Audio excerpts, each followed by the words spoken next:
about 2015, I started researching sanitarium. And I didn't talk about my research publicly. I only spoke to Gary and a little bit to my sister because I couldn't believe what I was uncovering. And I think I'd grown up in a Christian household, and the concept of challenging a church's ideology felt really confronting. As I say, I was a photographer behind the scenes, but I'm thinking, this is actually impacting my husband's ability and potentially other doctors and dietitians and other health professionals from telling the truth. And as I came to understand Sanitarium's message, or the Seventh-day Adventist Church's message and their beliefs, I think Gary just said to me, you have to start talking about this. Well, he was the first one to talk about it. He spoke about my research at a CrossFit Games in 2017. It was outside of Australia. So I went, you know what? Come after me, take my medical license, do whatever you want. So he spoke there about my research.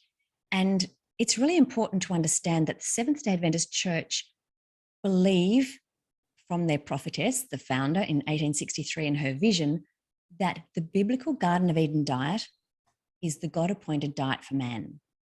So this disregards Leviticus and Deuteronomy, which were also written by Moses. He didn't just write about the Garden of Eden. He wrote those two books as well, which the Jewish faith base their dietary beliefs on. So that was in the First Testament. It disregards everything written in the Second Testament of the Bible. It disregards an ancestral diet for everyone, and it disregards evolutionary theory and hunter-gathering. It is potentially, and I believe, causing harm. It is a high-carb, low-fat diet based on a vision from their prophetess that is potentially starving brains of healthy fats. And as Zoe Harcum says, cholesterol is vital to our bodies. It's so vital we even make it ourselves. And it's pushing this really high-carb diet that, if you look at non-communicable disease, metabolic health, as Gary spoke about, the nutritional model of metabolic disease, high-carb diets are at the center of it. He believes sugar, carbs, and polyunsaturated oils are like the connector and make it even worse. But this is exactly what the Seventh-day Adventist Church are advocating. And they are doing research to prove, not disprove, divine inspiration, their prophetess, Ellen G. White. And you think, how can this even be affecting any of us? How can it affect you in Mexico? How can it affect me in Australia? The Seventh-day Adventist Church have a very, very small footprint in Australia and in the UK. And I would say quite small footprints in other places as a physical church. But their influence is massive. And in America, they actually own 84 hospitals. They own clinics. They own, I think there's 28 in Florida alone. They own complete healthcare systems, 4 complete healthcare systems within and are separated in various areas across America. And this is direct ownership, or this is through different companies? Direct ownership of the church. Okay, direct ownership of the church. And this is presumably done under sort of a charitable guise. We're doing this because we're a charitable organization and we're trying to help people. Tax-free charity. There are 21 food industries worldwide, all come under their tax-free charity status. So in Australia, we've got Sanitarium making food, which was founded to take the place of flesh meat, milk and butter. That's what Ellen G. White said when she came to Australia to found it. I didn't even know she was the one who came here. She set up Sanitarium based on Kellogg's model in the US. And what was Kellogg's model in the US? If you can just talk us a little bit through Exactly. That. So Kellogg's model obviously was Kellogg's cornflakes and other things, but John Harvey Kellogg was only 12 years old when he went to work for the first family of the Seventh-day Adventist Church, when he went to work for James and Ellen G. White. She was the founder and prophetess of the church. He was 12. I've had 12-year-old children. Most people would know what a 12-year-old child is like. They are totally impressionable.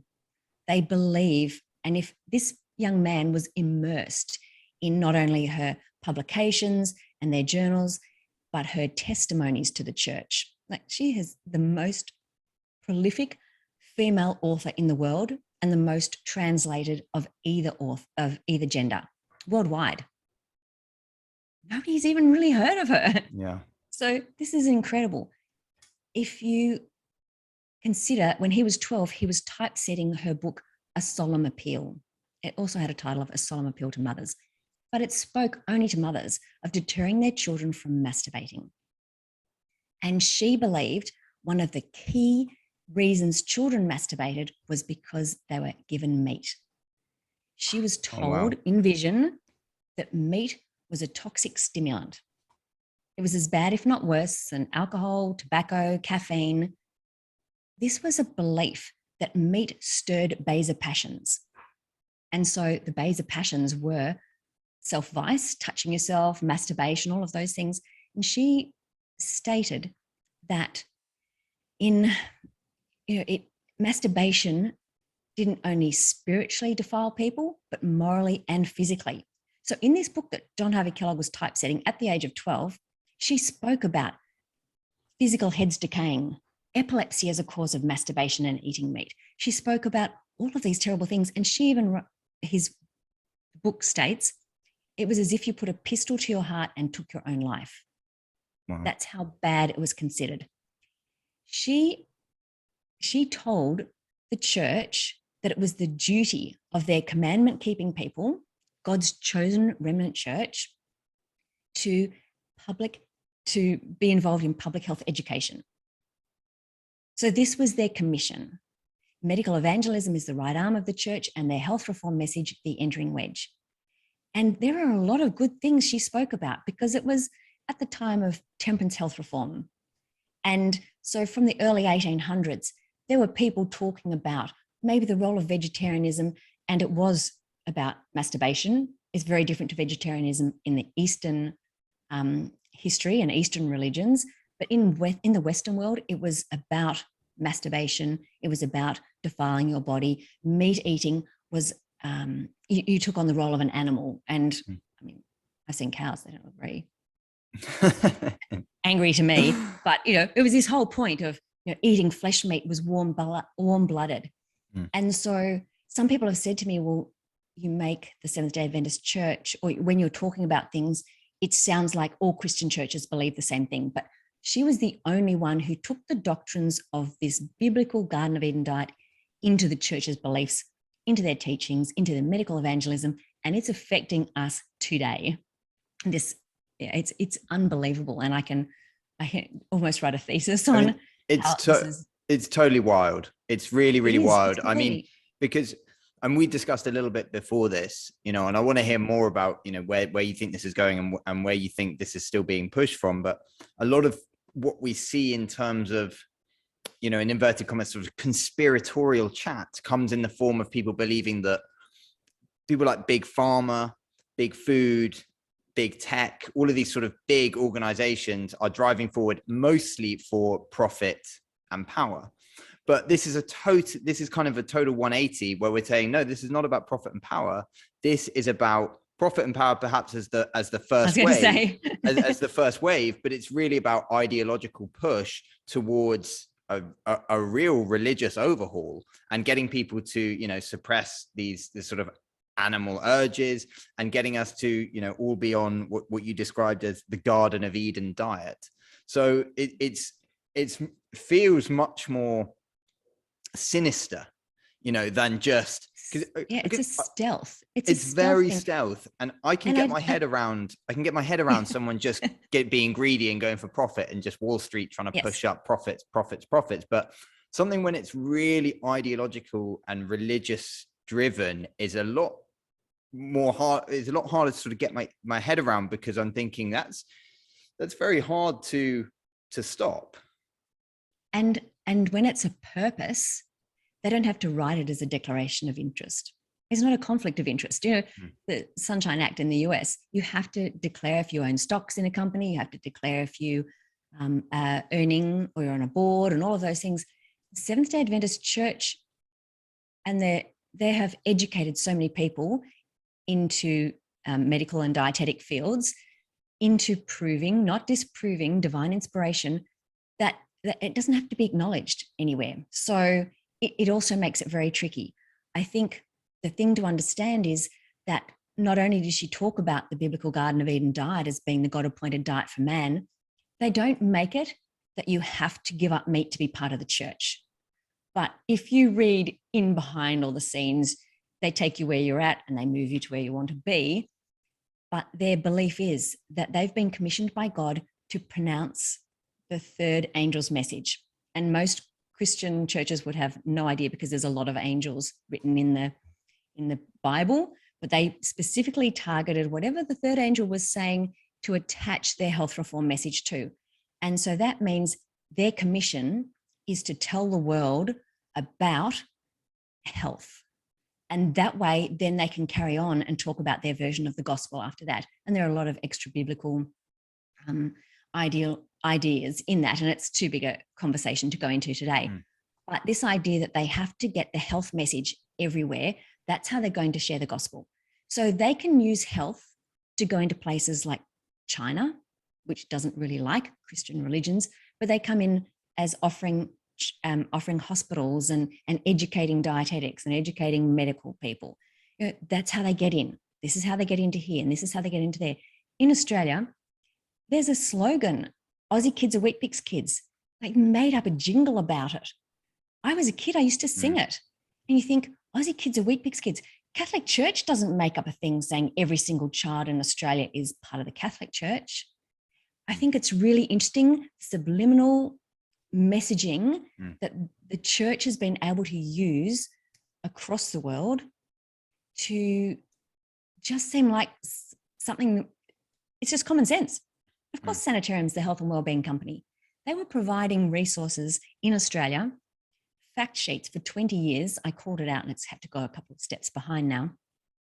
But a GP told me in every single GP practice, they had two different sorts of software you could get to print out fact sheets about health.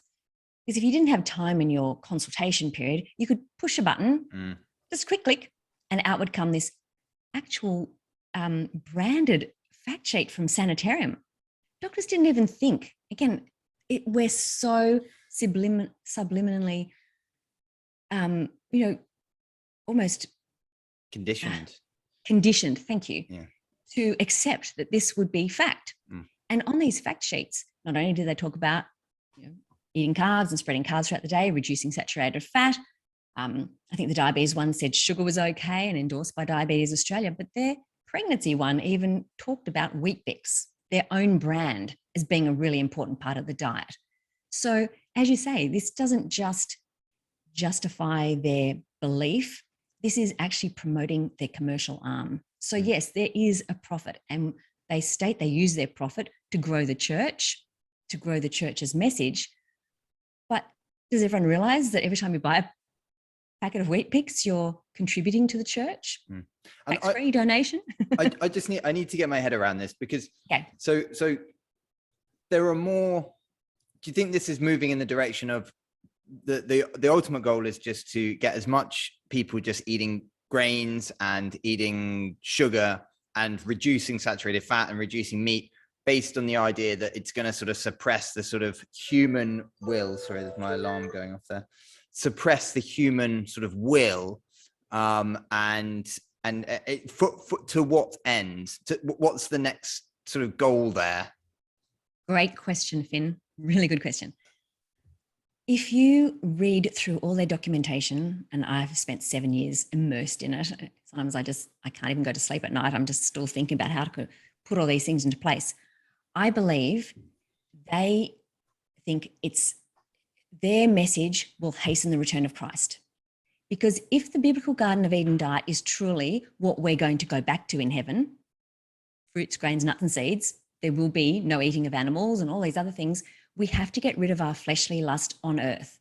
Otherwise, it's a waste of time Jesus coming back if everyone's going to still want to eat meat. So that's part of it. She also talks about before translation, which is before you are saved, before salvation and you become part of the heavenly group, you have to give up meat. You might not have to give it up at the age of 2 or 3 or 4 or 10 or 20, but before you're translated, you have to have given up meat. And again, she talks about no ministers will eat meat because that's a bad influence on people. But I truly believe it's about salvation and hastening the return of Christ. They are an apocalyptic church. They are praying for the end of the world. Ellen G. White said it was going to happen in her lifetime, and it hasn't. So, there's a lot of prophecy around this. They were born of the Millerite movement. They were born of a time when Jesus was meant to return to earth in 1844. That was meant to be. And Ellen G. White had a vision as to why he didn't actually come back. So to save face and create a new church around that time, she said that they got it wrong. He wasn't meant to come back to New England, which wasn't even part of the world when the Bible was written. America hadn't even been founded. So, he wasn't going back to Israel. He wasn't going back to Jerusalem. He was coming back to New England. And when he didn't turn up, a lot of people were following William Miller at the time and believing that this was going to happen. He managed to talk about the numbers in the Bible to say this was it. She said that Jesus moved from his holy place to his most holy place. So they don't believe that atonement was finished at the cross. They believe that Jesus is now working with a recording angel in heaven and going through the books. So if he comes across your name, Finn, today, and he says, okay, I'm going to absolve all your sins, but he doesn't come back for another 20 years, your name's already been read. So if you commit a sin or if you don't do good works, potentially in 20 years, when we have to present ourselves, you won't have an intercessor. And so they never know. So the people who are part of the Seventh-day Adventist Church never know when their name's going to be cleared. And so this it promotes commission to always them, being on guard and always on guard. And this commission, it's total member involvement. Everybody has to promote this idea of health reform.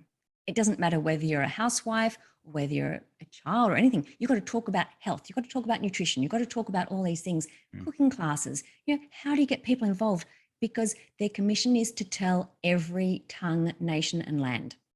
It doesn't matter if they don't convert to Seventh-day Adventism, but they have to tell everybody, and enough people have to give up meat to make it worthwhile for Jesus to return. And that's my understanding of. Okay, so that's their ultimate drive to anti-meat, is so that Christ will return to the earth. And, I believe, yes. And just to roll it back around to the actual timeline that we're working here. So Mark Wahlquist, you came to the medical board and you said, look, the Mark Wahlquist guy is good, massive conflicts of interest. Sanitarium is got their fingers in a lot of pies here, and they're trying to push the dietary guidelines. And then you started making a lot of noise, and they still said that Gary couldn't, that he couldn't practice. And then you still made noise. And then what happened after that? I still want to know, to what extent is this church do you believe is infiltrated in many of these big companies like Kellogg's and Kellogg's was founded by Seventh-day Adventists. Yeah. It was never owned by the church. But to what extent is it actually like the employees of these companies, or is it just, the guy at the top, he's making these sort of rules, and everyone else is just sort of infused with this enthusiasm for cereals? So like, how much are people signed up to this doctrine, do you believe, versus how many people are just living their lives, making some money for a company? I believe that it's a mixture, but the people at the top of the church, the people who are totally committed to the church's message and promoting it, have gotten themselves into dietary guidelines. Joan Sabat is a perfect example in the US 2020 dietary guidelines. He wrote an article, I believe, in response, because they mentioned my research within their references, in response to Gary talking about my research in 2017. So in 2018, the global influence of the Seventh-day Adventist Church on diet was published in a book in the religion journals, co-authored by Joan Sabat, who was on the 2020 US Dietary Guidelines Committee, working out the caps on saturated fat with a vested interest in getting rid of all fat, because that went against the church's beliefs. So I highly conflicted. The American Association of Dietetics was actually founded by a woman called Lena Cooper, co-founded, and she was a protege of John Harvey Kellogg. Both her brothers were devout Adventists. She was heavily influenced. I can't find in my readings that she was a devout Seventh-day Adventist, but the church often claimed that she was. So here's someone who's founded the American Dietetics Association, regardless of whether she was a devout Adventist. She was the very first industry dietitian. Her cookbooks and the things that she wrote, you could only create these recipes if you bought John Harvey Kellogg's inventions. And his inventions were to take the place of flesh, meat, milk, and butter. Good business model. Nutmeg, good business. This is how the American Dietetics Association started. So founded on food industry and carried through. The Seventh-day Adventist Church have been very, very influential in the American Dietetic Association. I've got that on my website in numerous spots. In Australia, the vegetarian position papers were all referenced by Sanitarium. They've written into the medical journals. And at this very point in time, there's a group called the American College of Lifestyle Medicine and the Global Lifestyle Medicine Alliance. And they are running courses and education and exams around the world. This group was founded as the Christian Association of Lifestyle Medicine on the Loma Linda University campus in 2003. All 9 founding members were devout Seventh-day Adventists. The church sponsors and promotes and supports them. It's not owned by the church, but they're very tied to the church. Sanitarium supports them. And in Australia, Sanitarium's been very involved in the promotion here. They are already in medical education in America. So I think there's 7 universities completely involved in it, and they are trying very hard to get it into all education. Right at this point in time, the White House Conference on Hunger, Nutrition and Health, which you may have heard of, is running. President Biden announced they want to make an end to it. The very inaugural one, the very first one, was in 1969 under Nixon. And he and the Senate Select Committee under George McGovern developed the very first dietary goals. And they were heavily influenced by not only vested interests wanting to minimize the harms of sugar, but religious ideology wanted to demonize animal proteins, or animal fats, I should say, at that time. So I would suggest now this second White House conference wants to take it a step further and demonize animal proteins. And the American College of Lifestyle Medicine have offered and been accepted from Biden, the White House conference, that they will donate $24 million worth of educational materials to health professionals. And I keep jumping up and down going, this isn't a donation. They're trying to supply 100,000 health professionals with 5.5 hours of a training module that they've already created. It's online. It won't cost them a cent to offer it to these other people. And it costs $1,500. So who's paying the other $750 if they're offering half of this price? What happens if these people then decide to join the American College of Lifestyle Medicine? I mean, this is potentially a windfall to the American College of Lifestyle Medicine in the hundreds of millions of dollars, which I'm in the process of writing an article about now. Biden's also been influenced heavily by the 89th Congress of US Mayors was in 2021, and they announced that they would accept the blue zones. And that's 1,400 US mayors signed a declaration to say they wanted to adopt blue zones, and it's a brand, and that once it's passed by the mayors, it goes to the Senate and goes to the President of the United States. Blue Zones is owned by Adventist Health, a church-owned health group. So we've got the Seventh-day Adventist Church's health reform message literally being embedded into the very fabric of American society at this point in time, I believe, without people even understanding the consequences or the effects that this is going to have on them. Well, I mean, this is all, it's huge revelation. It sounds conspiracy. Well, it sounds conspiracy, sorry. Yeah, it does. Fact. I mean, it does. It's very difficult because we've seen so much. This is just my take, is that society has gone so far away from religion now. Yes. That anything that touches on things being like religiously driven are seen as, you know, oh, that's conspiratorial, or you know, it's ridiculous, like the church doesn't have the power that it used to, like, and everything is sort of cast. But from what you're saying, it seems like this stuff has just gone underground. They've gone cloak and dagger, and you know, they're just coming out as health, and using the tools that they can at their disposal. And you know, I wanted to touch on this being that we've got the Seventh-day Adventist Church. Yes. What are there any other competing religious organizations trying to get their messages across somewhere? Because I'm thinking, you know, that we've got different religious sects all over the world, and what makes it so, this must be a path that other religions have thought they could get their messaging in. So what are there any other things that are competing there? From all of my research, and I've looked into a lot of religions, I've looked into, as I say, the history of vegetarianism, I've gone all the way back to the beginning of time. I don't believe any other church has been so determined to use health as the entering wedge into their version of the gospel. There's no other church that's doing it. They say, Aussie kids are Weet-Bix kids, nobody bats an eyelid. Catholic children will be Weet-Bix kids. You don't say Catholic Aussie kids are Catholic choir boys.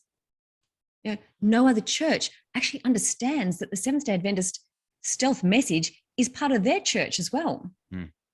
And I think just understanding how they've rewritten things to and tweaked things to align with the Jewish messaging and with Muslim messaging and Buddhist messaging. I mean, because they need to get their message to the 1040 window as well, not just to the Western world. How do they take this message in? How do they do that? They use health as the entering wedge.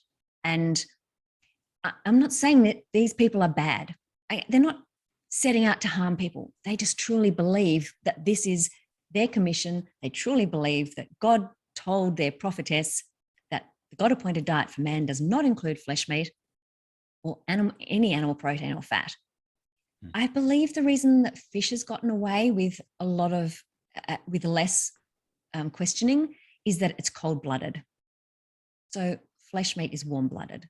So you can eat fish within their sort of guidelines. You can eat fish. You can't necessarily eat it, but it's not as frowned upon. I don't believe. You know, their belief is that we've got to work towards fruits, grains, nuts, and seeds.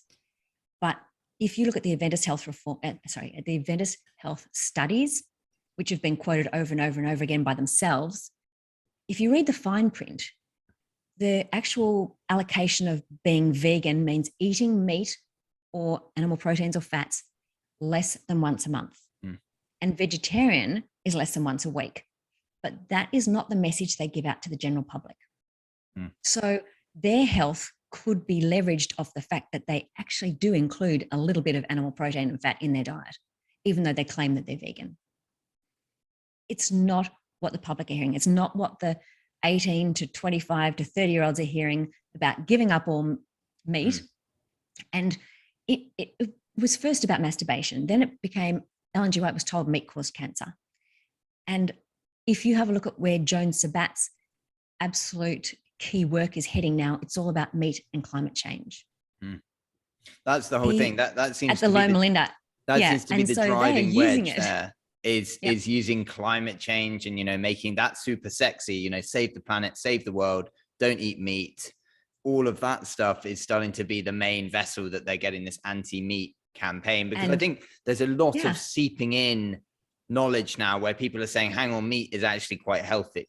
Like it is, I think there is a message getting through, you know, lots of work from great doctors and yourself, you know, yourself and your husband saying, look, we need to be low carb and we need to be eating meat and we need to be eating high quality proteins and animal proteins. So and that how message can you stop is getting people? Through. Well, exactly. The way that you then you have to start using climate change.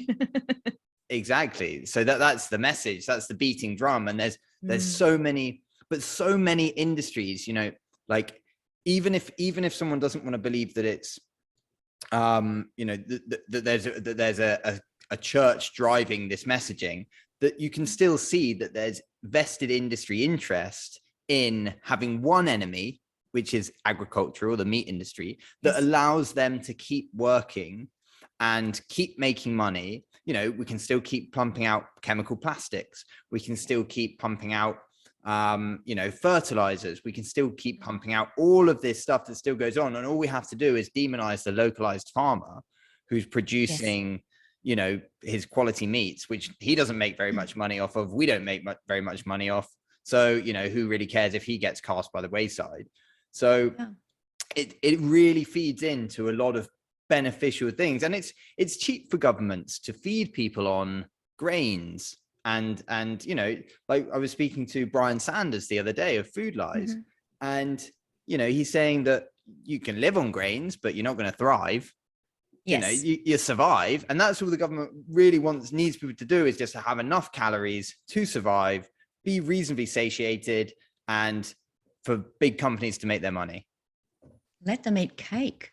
People actually feel happy if they can eat sugar and they can do all those other things. They don't realize how much it's affecting their minds and illness, because it's a slow, steady illness that happens. It doesn't happen instantly. So I think people lose track. And if you can let people eat cake, they don't question the fact that you're going to take away their protein. They don't question that nearly as much. And it is this belief and taking away animal proteins and fats that I think is very, very concerning. Seventh-day Adventist Church are involved in dietary guidelines. They're involved in food industry.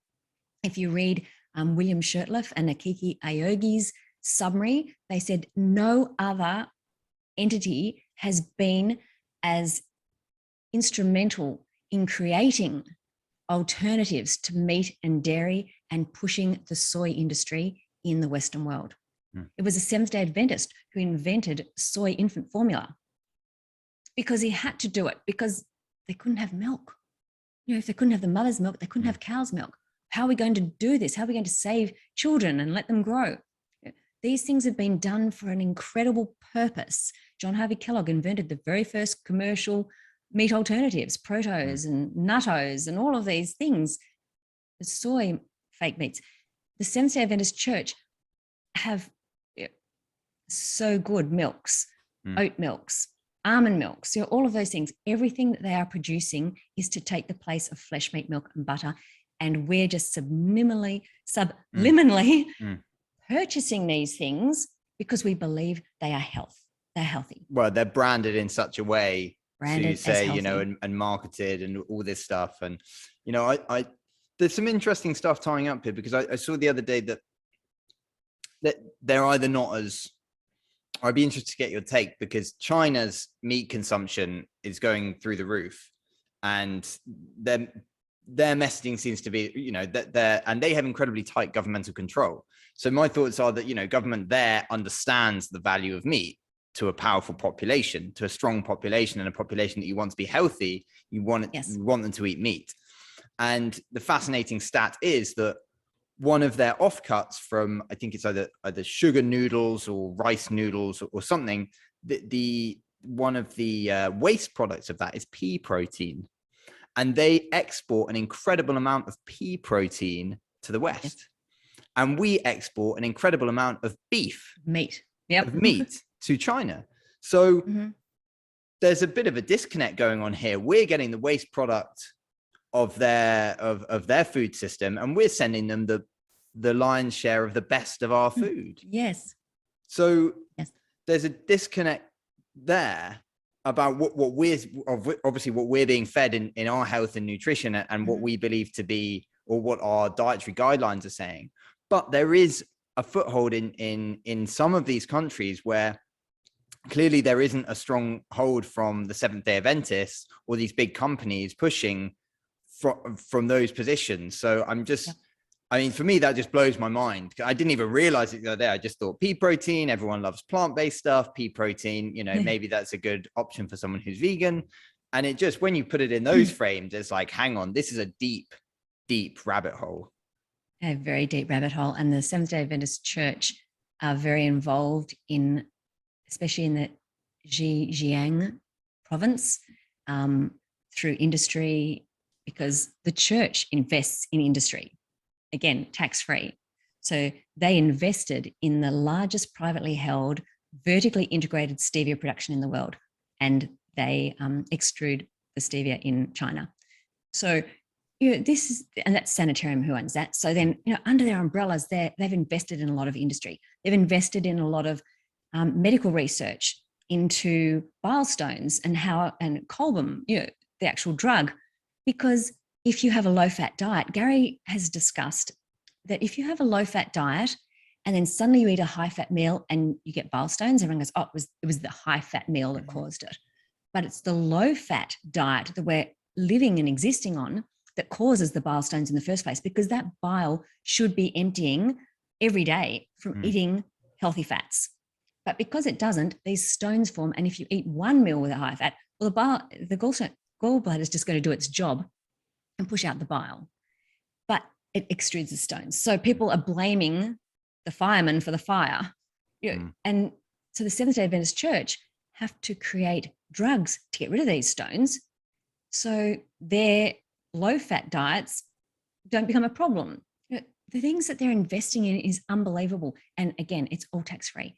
They run the largest health and wellness programs here in Australia, and a lot of it in the US.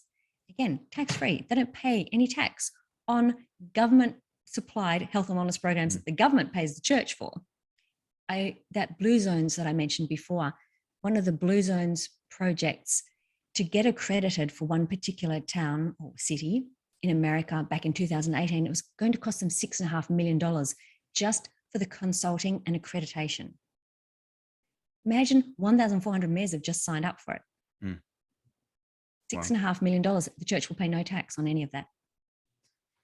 And in terms of knowing like how this money is flowing, these are through companies that are owned directly. You can see on paper it's Seventh-day Adventist Church, and then it's tricky. You've got to go hunting. Yeah. So, but and then in terms of members of that church, their names are on like. They wouldn't have. How do you know on the board? Yes. But how do you know that each of those people on the board of directors of these big companies are Seventh-day Adventist? Only because I've followed the investments from the church on that way. You couldn't. And I can't even access everything. So there'd be so much more. And I've specifically looked at Sanitarium here in Australia and New Zealand. So I can't even tell you what the American church has invested in, except I know they've just invested in the Blue Zones. And if you look at the original Blue Zones that were worked out by demographers, Michel Pula and Giovanni Pes, they were self-sustaining, isolated countries. They lived on the land. They had no processed food arriving. They had raw goat's milk generally. They all four, Icaria, Okinawa, Sardinia, and Costa Rica, where you've just been, the Nicoya coast, I think it is, all four of those places used lard for cooking. They might only kill a pork occasionally and not have it all the time, but they extracted the lard and used it for cooking. The fifth Blue Zone, who do you think the fifth Blue Zone is? I don't know. I couldn't even hazard a guess. Okay. In 2004, Dan Buttner decided to do a National Geographic tour into the Blue Zones. And it wasn't going to go really, really well to see that these really poor communities, miles from anywhere, had the longevity pill. So he needed an American one, Loma Linda, Seventh-day Adventist Church's main congregation of, I would say, retirees and employees. Because if you have a look at a picture of the Loma Linda University Health and the Children's Hospital there, it's Las Vegas. It's massive. And so about a third of the community at Loma Linda are Seventh-day Adventists. These are people who tend to be affluent, who have, again, in the general public, you would go out to dinner. We found when we started going out to dinner, people would say to us, oh, why aren't you having sugar? I'll just have this little bit. It won't hurt, won't harm. You get a lot of peer pressure. At Loma Linda, there is no peer pressure to cheat because they are all being watched. Yeah. And presumably, are they all in really bad shape because they're eating terribly? No, but these are generally people who've chosen to come as a bit of a retirement place to Loma Linda. They're affluent. They don't smoke. They don't drink. They do all the other healthy lifestyle things, and they eat a vegan promoting diet. But this is one spot. If you go to other areas of Seventh-day Adventists, if you talk to, I've seen articles about groups of ministers who are really, really unwell and getting type 2 diabetes, who are getting cancer and getting all these things. It's a health halo of the Seventh-day Adventist Church that they hold up to the public and say, look how healthy we are. And yes, there are some people who have lived into their hundreds. There are quite a few in the 90s, but all my grandparents lived into their 90s and they all ate meat. Yeah. So it's a distorted view. They had to find somewhere, and this was how the Seventh-day Adventist Church have been able to claim the blue zones. Their area, Loma Linda, has been called a blue zone. Blue zone. But very, very different to the other 4 blue zones of the world. And I could go into lots of discussion on this, but we're really going to that's the thing. We're almost coming out of time now. I'm really interested to know where you think this is going. Do you think that they're going to sort of get to this stage where we're going to end up not eating meat eventually? Or because it seems like there's a bit of a clash coming, whereby big and it's not just the church. Yeah, it's not just the church. There is big industry. Frederick Leroy has talked about, the World Economic Forum and their beliefs and the Eat Lancet diet, Eat Lancet planetary health diet. Well, Walter Willett was on the board of the American College of Lifestyle Medicine from its founding in 2004, after it changed from the Christian Association of Lifestyle Medicine. So since 2004, he's been involved at Loma Linda University, even though I don't believe he's a Seventh-day Adventist. And so he's from Harvard University, and he was co-author on, and the only nutritionist, I think, on the Eat Lancet planetary health diet that we've all been told to eat no meat. If you look at the symbiotic relationship between the public health messaging of vested interests that want to minimize the harms of sugar, and you look at the public health messaging of the Seventh-day Adventist Church's ideology that want to demonize animal proteins and fats, that symbiotic relationship is made in heaven. Fred Stair, who was at Harvard University, which was the School of Public Health, was pretty much funded by the food industry. That's how it came about. This minimization of the harms of sugar and processed food. There was a guy called Mervyn Harding who came from the College of Medical Evangelists, which became Loma Linda University. So Seventh-day Adventist Church owned. He went to do his PhD under Fred Stair. And I often say, can you imagine Fred Stair's excitement when someone with purpose, without financial conflicts of interest, said, I want to do my PhD and prove that vegetarianism is healthy.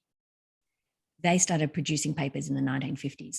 This symbiotic relationship between Harvard School of Public Health and Loma Linda University began back in the 40s, and they just play off each other. It's amazing. And so, yeah, it's not just church, but it suits both.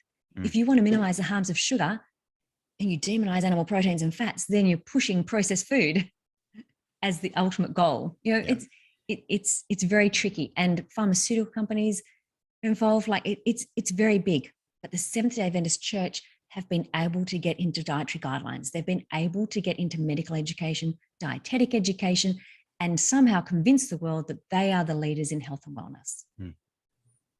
I mean, it's you've certainly given me things to think about and me things to look into, because I've always gone with this guise of, there's corruption out there, there's vested interests out there, and it's just down for the good people to say what they believe in and to say their truth.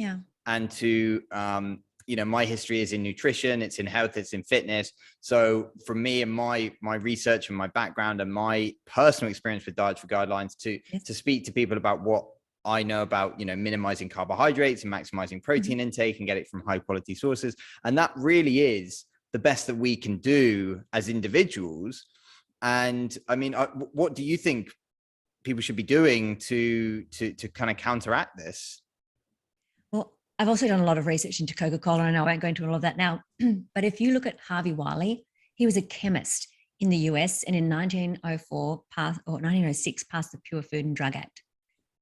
He banged his head against a wall for years trying to get that Pure Food and Drug Act passed, and then after that still couldn't contain Coca-Cola, and wanted to get the cocaine out of Coca-Cola, all sorts of things.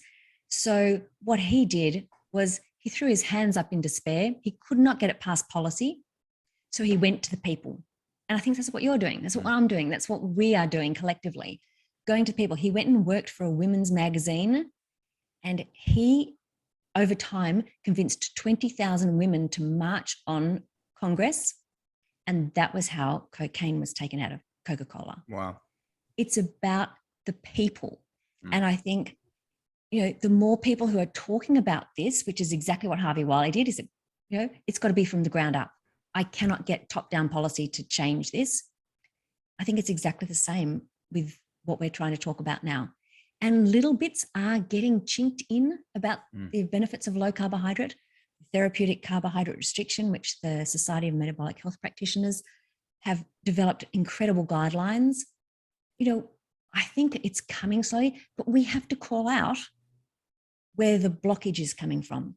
And I wrote an article last year about, actually, maybe it was just earlier this year. Time goes so fast. I wrote an article about the American College of Lifestyle Medicine's Diabetes Bill of Rights fails to deliver.